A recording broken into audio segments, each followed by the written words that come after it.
सब आज जैसे आपको पता है 21 दिसंबर को डिक्लेयर कर दिया गया है कि वो एक मेडिटेशन डे है। तो इसके बारे में आप क्या बोलना चाहेंगे कि मेडिटेशन क्यों जरूरी है, कौन सा मेडिटेशन हमें करना चाहिए, और अब अपने ज्ञान से हमें बताइए कि मेडिटेशन का क्या जरूरी है और क्या बेनिफिट्स है उसको करने के लिए। देखो, पहली बात तो हमारे देश में कोई ध्यान या योग का कोई दिवस नहीं होता। ये हमारी परंपराओं से जुड़ी हुई चीज है। तो ये जो चीजें चलती हैं आजकल लोग दिवस बना लेते हैं, डे फिक्स कर देते हैं। तो पर्पसली भी करते होंगे वो सोच करके कि भी चलो लोगों एक दिन तो याद रहे, है ना। चलो ये मान लिया इस चीज को। लेकिन मेडिटेशन जो है वो एक ऐसी विधा है जो हर एक व्यक्ति को रोज ही करनी चाहिए। और ध्यान करने के लिए विभिन्न परंपराएं हैं, अलग अलग मत है और अलग अलग तरीके से ध्यान कराया जाता है। अलग अलग नाम से, अलग अलग गुरुओं के माध्यम से लोग ध्यान की प्रशिक्षण देते हैं। बड़ी बड़ी संस्थाएं चल रही हैं ध्यान के नाम पर। तो ध्यान तो हमारी परंपराओं से जोड़ा गया है। हम जैसे पूजा पाठ करते हैं उसमें भी ध्यान ही सबसे पहले, जप, ध्यान और तप, ये तीन चीजें हैं। इनके बिना तो कोई साधना, कोई भी सिद्धि प्राप्त कर ही नहीं सकता इंसान।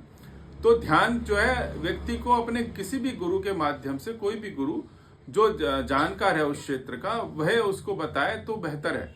और ये कहते हैं कि ध्यान कर लो, ये वाला ध्यान कर लो। जैसे ब्रह्म कुमारी का ध्यान है, वो है ना, अपना जो कराते हैं ओम शांति, जो परंपराओं से जुड़े हुए हैं। कुछ प्रेक्षा ध्यान कराते हैं, कुछ विपश्यना ध्यान कराते हैं, कुछ हठ योग की ध्यान की प्रक्रिया कराते हैं। अष्टांग योग में ध्यान का जो चरण है, तो यम, नियम, आसन, प्रत्याहार, धारणा, ध्यान, छठा जो है ना लिंब है, छठा जो अंग है योग का, तो अष्टांग योग में। तो ध्यान का मैंने पिछली वीडियो में बताया भी आप लोगों को।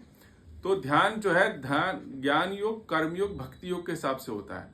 हर एक व्यक्ति के लिए ध्यान की विधा अलग है। एक यूनिवर्सल नहीं है कि आपने कि जी ये वाला ध्यान कर लिया तो आपकी वो सिद्धि प्राप्ति हो जाएगी। और कुछ तो मैंने खुद जीवन में देखा है, इतने वर्षों का मेरा अनुभव है कि ध्यान के साइड इफेक्ट्स हो जाते हैं बहुत भयंकर।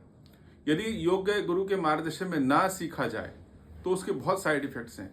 तो बहुत से डिप्रेशन में जो लोग होते हैं, अवसादग्रस्त होते हैं, उनको ध्यान कराएंगे आप, आंख बंद करके ध्यान कराएंगे, उनकी स्थिति और ज्यादा खराब हो जाती है। बहुत ज्यादा उनके मेंटल डिसऑर्डर्स हो जाते हैं, बहुत ज्यादा उनकी एगनीज बढ़ जाती हैं। तो ध्यान एक ऐसी परंपरा, बड़ा संवेदनशील मामला है। उसके लिए बहुत योग्य गुरु के मार्गदर्शन में और बड़े सिस्टमेटिक ढंग से पहले फिजिकल योगा करा करके, यौगिक प्रैक्टिसेस करा करके शरीर को स्लैग बनाया जाए कि वो ध्यान की अवस्था में जा सके। अन्यथा ध्यान करना, ऐसे करना मेरे हिसाब से मैं नहीं उसको प्रोत्साहित करता।